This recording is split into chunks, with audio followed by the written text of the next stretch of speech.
এখন আমি আপনাদেরকে যে এমসিকিউটি সমাধান করে দেব এটি এসেছিল ঢাকা বিশ্ববিদ্যালয় ভর্তি পরীক্ষা 2013-14 সেশনে। এখানে খুবই গুরুত্বপূর্ণ বিষয় হচ্ছে এখানে অবশ্যই আমাদের এই এমসিকিউর আলোকে আমাদের বিশ্ববিদ্যালয়ে পরীক্ষায় কি হয় এমসিকিউ এসে থাকে। তো এখন আমি আপনাদেরকে এই একটি এমসিকিউর মাধ্যমে আপনারা কিভাবে একাধিক এমসিকিউ সমাধান করতে পারেন সে বিষয়টি আমি আপনাদেরকে দেখিয়ে দিব। অবশ্যই আপনারা বিষয়টি খাতার মধ্যে লিখে রাখবেন, কারণ আমি আপনাদেরকে এখানে একটি নোট লিখে দেব। আর নোটটি আপনারা অবশ্যই যদি তুলে রাখেন আপনারা অসংখ্য এমসিকিউ সমাধান করতে পারবেন। ঢাকা বিশ্ববিদ্যালয় হিসাব বিজ্ঞানে আমাদের সাধারণত 12টি এমসিকিউ আসে। এখন এই 12টি এমসিকিউর ভিতরে অবশ্যই আমাদের এই রিলেটেড একটি এমসিকিউ আসার সম্ভাবনা অবশ্যই 90% থাকে। তো অবশ্যই গুরুত্ব সহকারে ভিডিওটি দেখার জন্য চেষ্টা করবেন এবং আমাদের ফেসবুক পেজটি ফলো করে রাখেন। ইনশাআল্লাহ আপনারা নিয়মিত এই ভিডিওগুলো পেতে থাকবেন। তো আমাদেরকে এখানে বলা হচ্ছে কি দেখেন, বলা হচ্ছে বিক্রিত পণ্যের ব্যয় 16,000 টাকা এবং বিক্রয় মূল্যের উপর 20% হারে লাভ হয়ে থাকলে বিক্রয় মূল্য কত। আপনাকে বের করতে বলছে কি বিক্রয় মূল্য কত। তাহলে আমরা এখানে খুবই গুরুত্ব সহকারে একটা জিনিস বুঝবো, এটি একটি নোট। এখন একটু পরে নোটগুলো আপনারা অবশ্যই খাতে তুলে রাখেন, একটু পরে দিচ্ছি আমি আপনাদেরকে। বিক্রয় মূল্যের উপর 20% হারে লাভ হয়ে থাকলে তাহলে বিক্রয় মূল্যটা কত বলছে আমাদেরকে। আমরা সকলে জানি যে বিক্রয় মূল্য আমাদেরকে কিভাবে বের করতে হয়। দেখেন বিক্রয়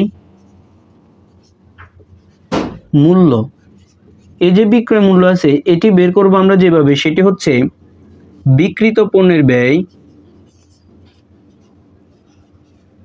বিক্রিত পণ্যের ব্যয় যোগ করব আমরা এখানে মোট লাভ। এটি আমরা সকলে জানি যে বিক্রিত পণ্যের ব্যয়ের সাথে যখনই আমরা মোট লাভ যোগ করব তখনই আমরা বিক্রিত পণ্যের ব্যয়টা পেয়ে যাব। এখন আপনাদের প্রশ্ন হচ্ছে বিক্রিত পণ্যের ব্যয় তারা এখানে আমাদেরকে 16,000 টাকা দিয়ে দিয়েছে, কিন্তু আমাদের এখানে লাভের পরিমাণটা তারা এখানে দেয় নাই। তাহলে আমরা কিভাবে এটি বের করতে পারি? তো ভালো করে একটা জিনিস মনে রাখেন, এই যে আপনাদের এখানে দেওয়া আছে বিক্রয় মূল্যের উপর 20% লাভ। দেখেন কার উপরে? বিক্রয় মূল্যের উপরে। খুবই গুরুত্বপূর্ণ একটি নোট মনে রাখেন, যার উপর মুনাফা তার মান 100। ভালো করে মনে রাখেন, তার মান 100%। তাহলে দেখেন এখানে খুবই গুরুত্বপূর্ণ একটি বিষয় ভালো করে মনে রাখেন, এটি আপনাদেরকে অবশ্যই জানতে হবে। যখনই আপনাদেরকে বলবে বিক্রয়ের উপর মুনাফার হার, যদি বলা হয় ক্রয় মূল্যের উপর মুনাফার হার, যার উপর মুনাফার হার তার মান 100। ভালো করে মনে রাখেন, যার উপর মুনাফা তার মান 100। এখানে যেহেতু বিক্রয়ের উপর বিক্রয় মূল্যের উপর মুনাফার হার দেওয়া আছে, তার মানে বিক্রয়ের মান কত? বিক্রয়ের মান হচ্ছে এখানে 100। এটি আমাদেরকে একটু ভালো করে মনে রাখতে হবে, তাহলে আমাদের জন্য খুব সহজে বের করতে কি হবে, খুব সহজ হয়ে যাবে। তাহলে দেখেন বিক্রয়ের মান যদি 100 হয়, লাভ হচ্ছে কত পার্সেন্ট? লাভ হচ্ছে 20%। এখন প্রশ্ন হচ্ছে বিক্রিত পণ্যের ব্যয় কত। তাহলে বিক্রিত পণ্যের ব্যয় আমরা নিঃসন্দেহে বলতে পারি বিক্রয় মূল্য হচ্ছে কত 100, তার থেকে আমরা যদি লাভের হার 20% বা বিয়োগ করে ফেলি তাহলে আমাদের এখানে যদি 80% থাকে সেটি হচ্ছে আমাদের জন্য কি বিক্রিত পণ্যের ব্যয়ের মান। তাহলে আমরা সকলে জানি বিক্রিত পণ্যের ব্যয়ের মান কত 80%। এখন অনেকেরই প্রশ্ন হচ্ছে যে আমরা যখন পরীক্ষায় এমসিকিউর আনসার করতে যাই তখন তো আমাদের খুবই কম সময় থাকে, তাহলে আমরা শর্টকাটে কিভাবে বের করতে পারি? খুবই সহজ একটি উপায় আছে। দেখেন আমরা এখন বের করব কাকে? বিক্রয় মূল্যকে। মনে রাখেন প্রদত্ত টাকা, এখানে খুবই গুরুত্বপূর্ণ। প্রদত্ত টাকা কত? প্রদত্ত টাকা হচ্ছে 16,000 টাকা। প্রদত্ত টাকা ভালো করে মনে রাখেন, এটি হচ্ছে প্রদত্ত টাকা। প্রদত্ত টাকা মানে হচ্ছে যে প্রশ্নের ভিতরে যে টাকা দেওয়া থাকবে এই প্রদত্ত টাকাটাকে আপনি এখানে বসাবেন। আমাদের পুরো প্রশ্নে প্রদত্ত টাকা দেওয়া আছে কত? 16,000 টাকা। এখন প্রশ্ন হচ্ছে আপনি বের করবেন কাকে? আপনাকে বের করতে বলছে বিক্রয় মূল্য কত। তাহলে আমরা সকলে জানি বিক্রয়ের মান কত 100। একটু আগে আমি আপনাদেরকে দেখিয়েছিলাম যে কিভাবে বিক্রয়ের মান আমাদেরকে বের করতে হবে। কারণ হচ্ছে যার উপর মুনাফা তার মান 100, যেহেতু বিক্রয় মূল্যের উপর মুনাফার হার 20%, তাহলে বিক্রয় মূল্য হচ্ছে কত 100। তাহলে আমরা এখানে যেহেতু 100কে বের করব সেজন্য 100 উপরে বসাবো। এখন দেখেন এই যে 16,000 টাকা দেওয়া আছে এটার মান কত? এটার মান হচ্ছে 80। কিভাবে বের করছি?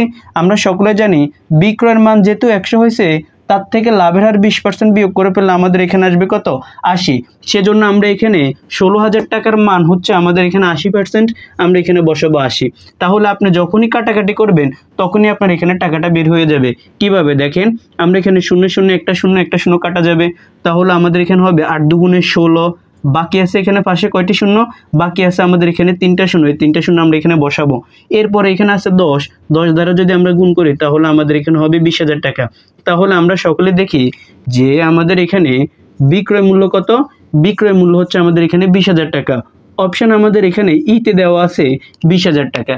দেখেন খুব সহজ উপায়ে আপনারা এখানে কিভাবে বিক্রয় মূল্য বের করতে হয় সেই বিষয়টি বুঝতে পারছেন। আপনারা যদি এটি বের করতে যান তাহলে অবশ্যই আপনাদেরকে একটু সময় বেশি নিতে হবে। তবে শর্টকাট উপায় হচ্ছে প্রদত্ত টাকা যা বের করব তার মান দ্বারা গুণ করব, যার ভিতর থেকে বের করব তা দ্বারা আমরা এখানে ভাগ করে ফেলবো। আমাদের এখানে 80 হয়েছে কত টাকা, 80 হচ্ছে 16,000 টাকা, কারণ বিক্রিত পণ্যের মান হচ্ছে 80, সেজন্য আমরা 80 দ্বারা ভাগ করব।